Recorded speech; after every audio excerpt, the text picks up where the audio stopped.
So it's getting close to 11 o'clock on Inauguration Night. Trump has pardoned all of the January 6th inmates or commuted their sentences, and now there's a crowd that's gathered. It's gotten bigger as the night's gone on. Overwhelmingly, the mood inside the crowd of people who've kept vigil here is excitement and relief and gratitude to President Trump, because he has done exactly what he promised to do, which was to free all the January 6th quote-unquote hostages on day one. Okay, so you have how many children in there? I got two. Two I got a son and a daughter. What were they convicted of? They were convicted of about everything that any other J6er was convicted of. How long have your kids been in here? They've been in here for a year. Were you there on January 6th? I was there on January 6th. The FBI called me Plaid Daddy. I was wearing a plaid shirt. I mean, when you went into Inauguration Day, right? I know there was a lot of expectation. There was a lot of hope on the part of Jan 6 families. Well, in the meantime, Plaid Daddy gets invited down to Mar-a-Lago. Donald Trump invited you down to Mar-a-Lago. I got invited down because we were doing a documentary on January 6th. He literally come up to the table, and they were, a lot of them weren't expecting a lot, but that man rolled out the red carpet for the January 6th families. He found out and he said, I want them here in Mar-a-Lago. And that night, everybody just was ecstatic. Do you think now that he's pardoned everybody, he can count on this group of people again? Oh, absolutely. I would die for the man. I would have died for him that day. Are you ready for your J6 brothers and sisters, your J6 sons and daughters, your friends and family to come home? Yeah! Well, they say patience is a virtue and good things come to those who wait. So what I can tell you guys is this. We are dressed.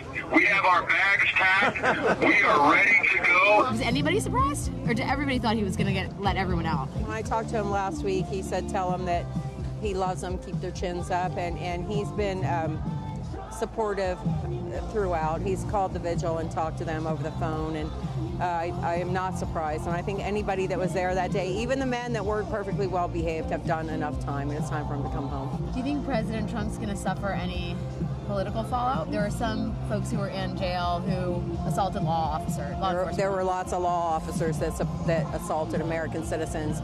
And if you think about the fact that they said that everybody came to overthrow the government, and you think about the fact that it was a gun-toting populace of the United States of America that showed up on the Capitol grounds, and the only weapon used was the one that was used to kill my daughter. So American citizens did not show up to take over the government with water bottles and flagpoles. I just wonder if you think the whole country's going to see it that way. No. So you think he's taking a risk? Absolutely. I'm sure you feel like you're going to have his back for this. What does that look like? Trump supporters will always be Trump supporters.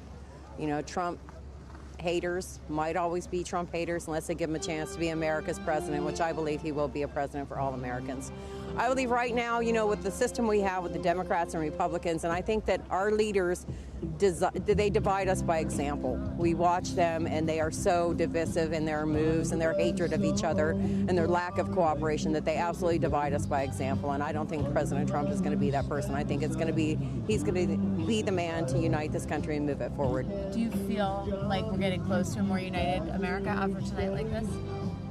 I think when President Trump was elected, it began. You could see changes all over the world and hope from all people. Did you get out today? Yes, just a little bit ago. What was it? How did you find out that you had been pardoned? Because Trump said he was going to help us, and Trump keeps his promises. That's right, he does. I've talked to a number of people who've gotten out, and it's amazing how nobody doubted that Donald Trump would do exactly what he said he did. Because he's a president that makes promises and keeps them. That's right. Always. Was there ever any moment in jail where you were like, why am I here?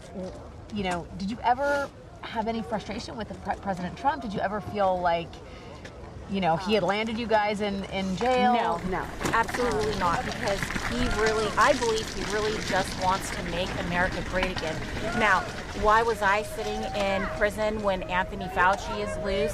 Why am I sitting in prison when Liz Cheney is loose? Why do those people get pardons?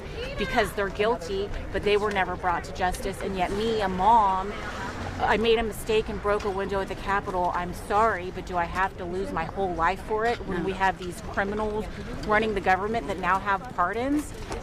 that bothered me. Donald Trump is not responsible for January 6th. Okay? The country spoke loud and proud on November 5th, and they said Donald Trump is not responsible for January 6th. How long were you in? 4.5 months. You were charged as well? 15, 12 in the 4 misdemeanors.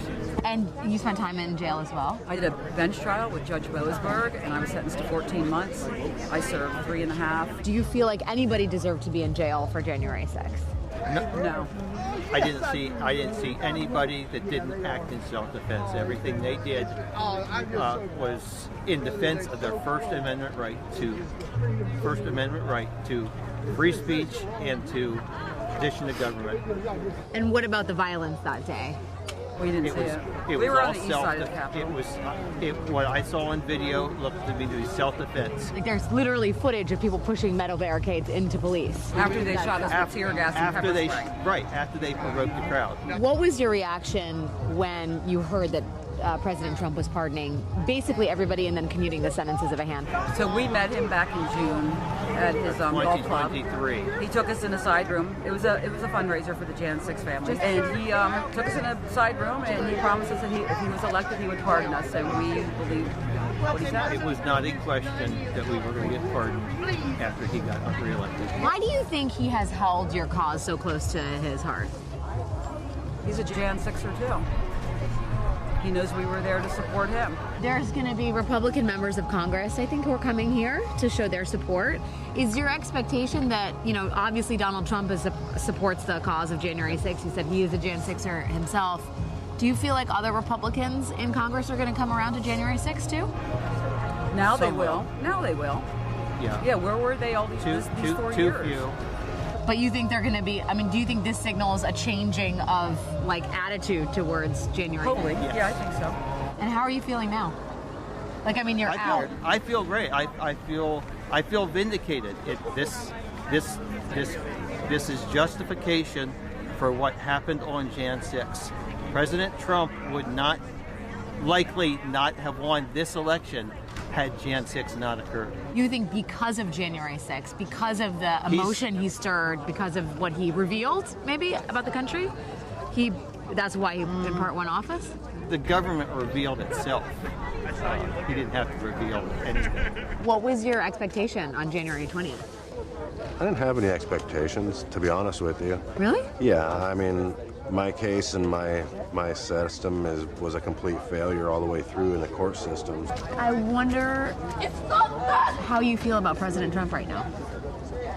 I feel that he's been vindicated more than anybody. The truth is always going to come out. There is a sizable portion of this country that is not going to look at this series of pardons kindly.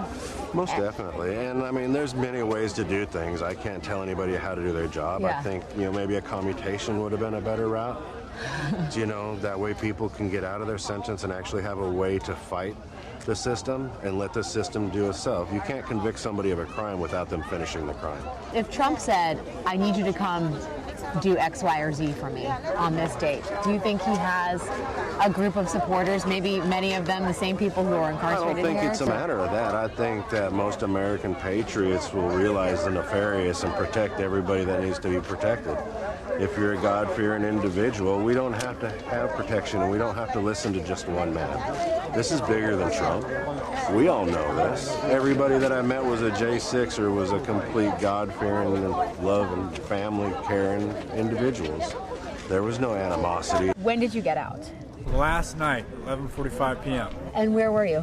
I was in the Pittsburgh halfway house. Can you explain how you ended up being there? Sure. So on June 11th, 2021, I was arrested for my actions of January 6th. Yeah. I spent the next 3.5 years in prison.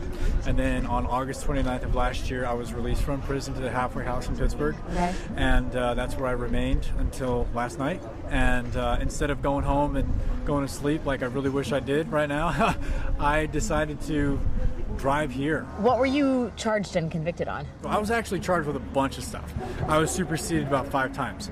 But during the trial, I was found guilty of 3 charges. Simple assault, which is minor as me flicking somebody on the elbow. robbery, and then the 1512 charge, the notorious obstruction of an official proceeding charge, which, as you know, last year was thrown out by the Supreme Court because it was unconstitutionally applied. Right. Okay. So you were one of the people who that applied to. Yes, ma'am. What But is- not anymore. What was it like hearing that you had gotten pardoned? Well, it was a huge relief. We had expected that. You know, Donald Trump's somebody that keeps his promises, you know, and so when, you know, we had debated amongst ourselves of whether or not Trump's going to pardon us, if he's going to even care, it was really cool to have seen my gamble pay off, that Trump indeed is not going to leave his people behind. He's going to fulfill what he said he's going to do.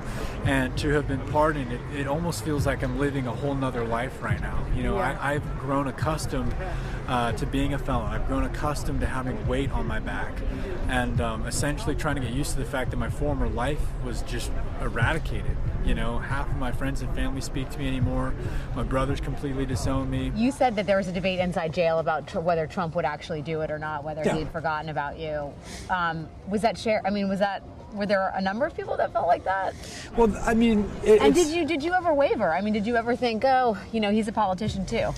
the only thing that I wavered on is whether or not I would want it or not. And here's the reason why I say that. I didn't do what I did for a pardon. I served honorably for 4 years in the Army. I deployed to Afghanistan 3 times on 3 combat deployments. And then when I got out of the Army, I used my GI Bill to go to Penn State and get a teaching degree, which I did. December 19th, 2020 is when I got that degree, and then 2 weeks later I ended up at the Wow. Capitol. So life is happening fast. But, you know, to get back to your question, was there any debate amongst us? You know, sometimes feelings did waver. You know, for example, like J.D. Vance made a comment like a week ago saying that only non-violent people were going to be pardoned. And I'm not going to lie, I got upset about that because the discrepancy between who was violent and who wasn't violent is such a broken argument, because so many individuals had a metaphorical gun get pointed to the back of their head to sign a plea deal claiming that they committed an act of violence when they really didn't, so that they would get less time. Let me ask you something. You know, you've been through this whole thing. Yes. If Trump comes out and says, this is an issue that, you know, I need you guys to come out for me. I need you guys to show up for me. It may mean taking to the streets. Do you think that the people who just served, you know, years or months or weeks in prison would do that again for him? I can't speak for everybody, but I can speak for myself, and the answer to that question would be yes. This man is not a quitter. And so if this man really needed us to show up somewhere, I can't speak for anybody else, but since he's not going to quit on the American people, I have no absolute right to quit on him. So I would show up.